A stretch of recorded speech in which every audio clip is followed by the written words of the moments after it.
They called the prophet when the sky turned red, when sacred blood had barely yet been shed. The flood had risen, politics made pure, and satire's arc was barred to those unsure.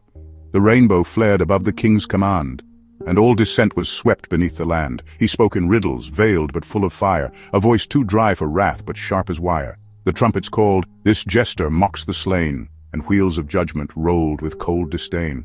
Each word they feared became a deeper spark, and lit the gears that ground him in the dark. They traced the wound not to the sword or hand, but to his tongue which none would understand. He named the tree and drew their gaze to sin. They claimed the fall began with him, not them. And so they shut the garden with a key, then swore that he had killed the sanctity. His dream was patterned strange in shades and signs, and not one elder read between the lines. Too late they saw the truth his cloak had shown, but blamed the dream for what the king had sown. He spoke no crime, yet bore the coat of blame, while those who cast him out denied his name. The veil was drawn with hands that feared the flame, and silence carved around the prophet's name. The keys were passed to priests who feared to hear, and locked the door when satire hovered near. No altar flame, no incense for his part. The jest was judged unworthy to be art. They placed his speech too close to holy things, then claimed his jest had bruised the throne of kings. The tongues once mixed were hardened into one, and Abel's smoke eclipsed the prophet's sun. A woman turned, she dared recall his jest, and froze unnamed outside the nation's rest. He struck a note too subtle for the court, too rich for those who trafficked in retort. Goliath laughed, and Cain still held the field, while Abel's echo cried beneath the shield.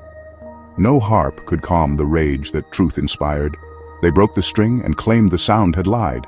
He cast the net and pulled both friend and foe, but kings hate catch that questions what they know. The body trembled at the touch of pain, and loosed the sword to split the soul in twain. They feared his voice would bind the crowd too fast, so sliced the thread and buried it in ash. They sealed the scroll he meant the crowd to read, then claimed the ink was born of pride, not need. He pointed out the cracks before the quake. They said the words were meant the world to break, and Babel's curse returned with careful hands to drown the voice that might have healed the land. They led him out and tied their shame to him, their sins now wrapped in satire's shrouded hymn. No priest replied, no herald named his call. His voice was scattered like a broken wall. The king proclaimed, "Let none repeat this name," then watched the people nod and do the same. At Pentecost, the flames had once made whole, but now the fire consumed without control. No mirror showed the image they had banned. The stage was void, the mouth without a hand, and in the dusk where prophets once had stood, a silence grew that swallowed all for good.